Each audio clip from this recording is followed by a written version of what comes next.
والعاقبة للمتقين والصلاة والسلام على سيد الأنبياء والمرسلين وعلى آله وأصحابه الطيبين الطاهرين أما بعد فأعوذ بالله من الشيطان الرجيم بسم الله الرحمن الرحيم إن عذاب ربك لواقع ما له من دافع صدق الله العظيم غوث اعظم بمنے بے سر و ساما مددی قبلہ دی مددی کعبہ ایمان مددی انتظار کرم تستمن عینی را اے خدا جو خدا بینو خدا دا مددی بگردہ بے بلا افتاد کشتی ضعیفانو شکستہ رات پشتی بحق کے خواجہ عثمان ہارون مدد کن یا معین الدین چشتی مدد کن یا معین الدین چشتی مدد کن یا معین الدین چشتی منبر پر رونق افروز لائق سر تکریم بقیت السلف سرمایہ اہل سنت محقق مسائل جدیدہ سراج الفقہا حضرت علامہ مفتی نظام الدین صاحب قبلہ مدظ اللہ العالی وہ جمیع ذوی الاحترام ذوی الاحتشام باصفا علماء کرام حاضرین محفل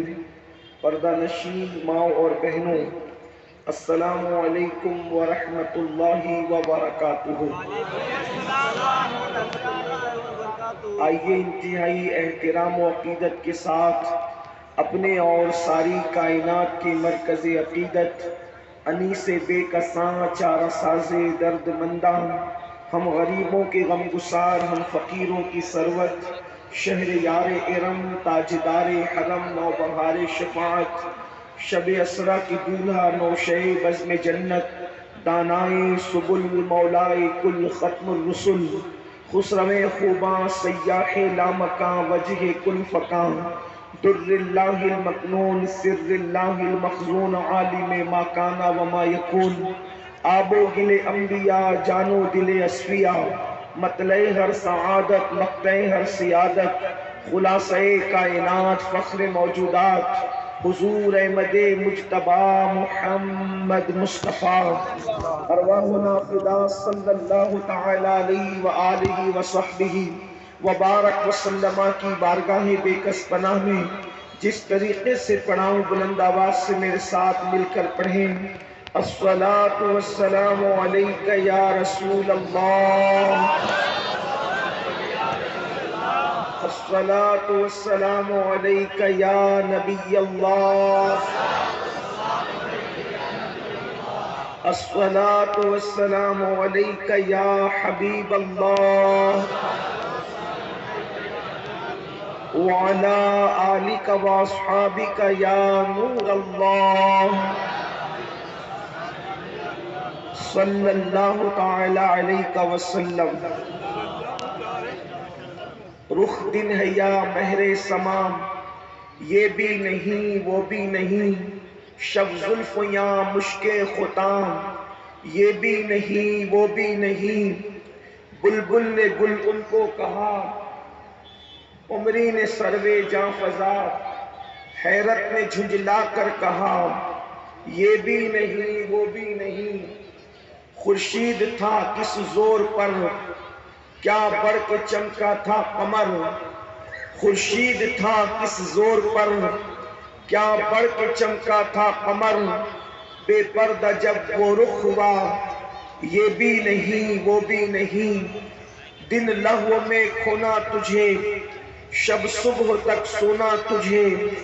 شرم نبی خوف خدا یہ بھی نہیں وہ بھی نہیں رزق خدا کھایا کیا فرمان حق تعالیٰ کیا شکر کرم ترس سزا یہ بھی نہیں وہ بھی نہیں اور ڈر تھا کہ عصیاں کی سزا اب ہو گیا روز جزا ڈر تھا کہ عصیاں کی سزا اب ہوگی آ روز جزا، دی ان کی رحمت نے صدا، یہ بھی نہیں وہ بھی نہیں۔ آج کی یہ محفل مرکز اہل سنت دارالقرت کے سالانہ اجلاس کے موقع پر منعقد ہے۔ پہلی مرتبہ آپ کے شہر جمشید پور میں حاضری کا شرف میرے اللہ نے اپنے محبوب صلی اللہ علیہ وآلہ وسلم کی نالین کے تصدق عطا فرمایا۔ اہل جمشید پور کی بے پناہ محبتیں اللہ تبارک و تعالی آپ سب کو آپ کی محبتوں کا بہتر صلہ دونوں جہان میں عطا فرمائے۔ میں نے جن آیات کی تلاوت کرنے کا شرف حاصل کیا ہے، اللہ تبارک و تعالیٰ اس کے متعلق مجھے حق کہنے اور آپ سب کو حق سن کر اس پر عمل کرنے اور اسے عام کرنے کی توفیق عطا فرمائے۔ انسان اپنے آپ کو بڑا دانشور سمجھتا ہے، انسان اپنے آپ کو بہت عقل مند سمجھتا ہے۔ شاید ہی کوئی انسان ایسا ہو جو اپنے آپ کو دانشور نہ سمجھتا ہو، اپنے آپ کو عقل مند نہ سمجھتا ہو۔ لیکن جب کسی انسان کو ہم گناہ کرتے ہوئے دیکھتے ہیں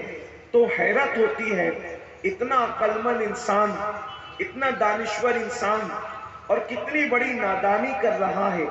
کتنی بڑی بے وقوفی کر رہا ہے، کتنی بڑی بے عقلی سے کام لے رہا ہے۔ اس کی وجہ یہ ہے کہ جب وہ گناہ کر رہا ہے، جب وہ اللہ کی نافرمانی کر رہا ہے، جب وہ رب کے فرامین کو پیٹھ کے پیچھے ڈال کر اپنے آپ کو اللہ کے عذاب سے قریب کر رہا ہے، اپنے آپ کو اللہ کے عذاب کا مستحق قرار دے رہا ہے، اللہ کے عذاب کو مول لے رہا ہے، تو کتنا نادان ہے یہ انسان۔ آپ کہیں گے وہ کیوں؟ جو اللہ کے عذاب کو مول لے وہ نادان کیسے؟ جو اللہ کے عذاب کو چیلنج کرے وہ نادان کیسے؟ تو میں کہوں گا اس کی وجہ یہ ہے کہ اے انسان تو کتنا کمزور ہے۔ اے انسان اپنی کمزوری پر ذرا نظر تو کر۔ گناہ کرنے سے پہلے، اللہ کی نافرمانی کرنے سے پہلے اور اللہ کے عذاب کو مول لینے سے پہلے اے انسان ذرا غور تو کر کہ انسان کتنا کمزور ہے۔ انسان کی کمزوری کا عالم یہ ہے، انسان اتنا کمزور ہے کہ مئی کی گرمی کو برداشت نہیں کر سکتا، انسان اتنا کمزور ہے دسمبر کی سردی کو برداشت نہیں کر سکتا۔ انسان کی کمزوری کا یہ عالم ہے کہ مکھی اور مچھر کے ڈنک کو برداشت نہیں کر سکتا۔ اتنا بڑا یہ ہزاروں کا مجمع ہے اور محبتوں کا اظہار ہو رہا ہے، لیکن اللہ نہ کرے اگر قریب میں شہد کا کوئی چھتا ہو اور اس چھتے سے کوئی شہد کی مکھی کو اڑا دے تو بتاؤ یہ مجمع یہاں رہے گا؟ کیا یہ لوگ یہاں پر بیٹھے رہیں گے؟ سچ کہنا، آپ کتنا ہی مبالغہ کرنے کا اپنی جگہ ہے، لیکن حقیقت یہ ہے اگر شہد کی مکھیاں اس مجمع پر حملہ کر دے تو نہ یہ مجمع یہاں رہے گا، نہ منبر پر بیٹھے ہوئے تقدس مآب علماء کی یہ جماعت یہاں رہے گی۔ سب اٹھ کر کے بھاگیں گے اور کوئی کسی کو ساتھ نہیں لے جائے گا، بلکہ سب اکیلے اکیلے بھاگ رہے ہوں گے۔ اب میں آپ سے پوچھنا چاہتا ہوں، ذرا غور کرنا۔ اللہ اکبر! اے میری قوم کے جوانوں، گناہوں کے دبستانوں کو سجانے والوں، گناہوں کے اڈوں کو آباد کر کے اپنے آپ کو رب کی عذاب اور اس کے غضب کا مستحق قرار دینے والوں، ذرا توجہ تو کرو۔ ایک شہد کی مکھی کی اوقات کیا ہے؟ ایک شہد کی مکھی کی حیثیت کیا ہے؟ اللہ اکبر! اگر شہد کی مکھی حملہ کر دے تو اس کے ڈنک کی تکلیف کی بنیاد پر انسان اس کا مقابلہ نہیں کر سکتا۔ اللہ اللہ! اے اللہ رب العزت کے عذاب کو چیلنج کرنے والوں، رات کی تاریکیوں میں نرم نرم گدوں پر لیٹ کر کے گناہ کرنے والوں، کوئی گندی فلمیں دیکھ کر گناہ کر رہا ہے، کوئی کانوں میں ایئر فون لگا کر گانے اور غزلیں سن کر کے گناہ کر رہا ہے، کوئی اللہ اکبر آنکھوں کو غلط استعمال، آنکھوں کا غلط استعمال کر کے کوئی گناہ کر رہا ہے۔ میرے بھائی تھوڑی دیر کے لیے ذرا سوچو تو صحیح، وہ انسان کی کمزوریاں اللہ اکبر جو مکھی کا ڈنک برداشت نہ کر سکے، سکے، شہد کی مکھی کے ڈنک سے بھاگ جائے، اللہ اللہ اللہ کا عذاب کیسے برداشت کر سکیں گے؟ کہاں یہ کمزور مخلوق جسے شہد کی مکھی کہتے ہیں، اور کہاں وہ طاقتور اللہ، اس کی طاقت کا اندازہ تو لگاؤ۔ گناہ کرنے سے پہلے کبھی سوچا ہوتا کہ اللہ کی طاقت کا عالم کیا ہے؟ وہ ارشاد فرماتا ہے ان بطش ربک لشدید، تیرے رب کی پکڑ بڑی سخت ہے۔ کبھی قرآن کا مطالعہ کیا، کبھی احادیث کا مطالعہ کیا، اس کی پکڑ کیسی ہے؟ جب اس نے فرعون کی پکڑ کی تو اس کو دریا میں غرق کر دیا، اللہ اکبر۔ اور جب اللہ نے اس کی پکڑ کی ہے اور اس کو دریا میں غرق کیا ہے تو غرق ہوتے ہوتے فرعون نے ایمان لانے کی بات کی تھی، لیکن اس کا بھی خیال کرنا، یہ جو انسان سوچتا ہے نا کہ میں کل توبہ کروں گا، میں کل توبہ کروں گا، میں کل سدھر جاؤں گا، کہیں ایسا تو نہیں کہ فرعون کی طرح سدھرنے کا وقت ہی ختم ہو جائے، ہم سدھرنا چاہے اور قدرت ہمیں قبول نہ کرے۔ اللہ اکبر۔ میرے آقا علیہ الصلوۃ والتسلیم کے دیوانوں، جب فرعون پر پکڑ ہوئی اور فرعون کو دریا میں غرق کر دیا گیا تو قرآن کہتا ہے پانی کی موجوں نے، دریا کی لہروں نے اس کو قبول نہیں کیا، بلکہ اس کے لاشے کو باہر پھینک کر کے لوگوں کے لیے عبرت کا سامان پیدا کر دیا۔ اس وقت کے بادشاہ کو جس نے صدیوں حکومت کی، نہ اس کو کفن نصیب ہو سکا، نہ اس کو قبر نصیب ہو سکی۔ فرعون کی لاش میوزیم میں پڑی ہوئی پکار پکار کر کے دعوت عبرت دے رہی ہے۔ جوانی کے نشے میں گناہ کر کے اللہ کو ناراض کرنے والوں، دولت کے نشے میں گناہ کر کے اللہ کو ناراض کرنے والوں، حکومت کے نشے میں گناہ کر کے اللہ کو ناراض کرنے والوں، اللہ کی پکڑ کا اندازہ تو کرو۔ میرا رب فرماتا ہے ان عذاب ربک لواقع، بے شک تیرے رب کا عذاب واقع ہو کر رہے گا۔ یہاں میری قوم کے کچھ جوان سوچتے ہیں مولانا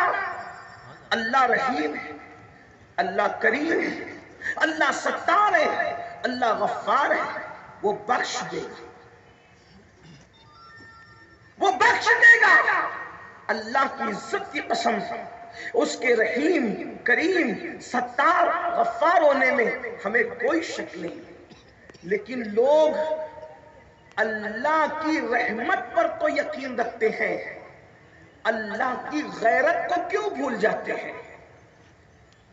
جیسے وہ رحیم ہے ویسے وہ غیور بھی ہے، جیسے اس کی شان رحمت کی کوئی انتہا نہیں ہے ویسے اس کی اظہار غیرت کا بھی کوئی مقابلہ نہیں کر سکتا۔ اس کی رحمت کو یاد رکھنے والوں کبھی اس کی غیرت پر بھی توجہ کرتے؟ جب اللہ کسی قوم پر عذاب نازل کرنے کا فیصلہ کر لے، جب اللہ کسی قوم پر عذاب نازل کرنے کا فیصلہ کر لے تو اس وقت دنیا کی کوئی طاقت میرے اللہ کے عذاب کو ٹال نہیں سکتی۔ قرآن کہتا ہے ما لہو من دافع، جب اللہ رب العزت کسی قوم پر عذاب نازل کرنے کا فیصلہ کر لے تو دنیا کی کوئی طاقت اللہ کے عذاب کو ٹال نہیں سکتی۔ اب آپ مجھے بتائیں، اللہ اکبر، جب یہ آیہ کریمہ ایک مرتبہ سیدنا فاروق اعظم رضی اللہ تعالیٰ عنہ نے سنی تو آپ زمین پر بے ہوش ہو کر کے گر پڑے اور کئی دن تک کہ آپ بیمار رہے، آپ پر بیماری کی کیفیت طاری رہی۔ ذرا سوچو تو صحیح، جن کو رسول اللہ نے جنت کی بشارت دی تھی، اللہ اکبر، ان لوگوں کی کیفیت یہ ہے کہ وہ عذاب کی آیتوں کو سن کر کے بے ہوش ہوتے ہیں، اور ہمارا جنت میں جانے کا کوئی ٹھکانہ نہیں، ایمان پہ خاتمے کی کوئی گارنٹی نہیں۔ انسان کس قدر گناہوں میں ملوث ہے، کس قدر گناہوں میں ڈوبا ہوا ہے، تو یاد رکھو اللہ کا عذاب واقع ہو کر کے رہے گا۔ آئیے ذرا چند احادیث کا مطالعہ کرتے ہیں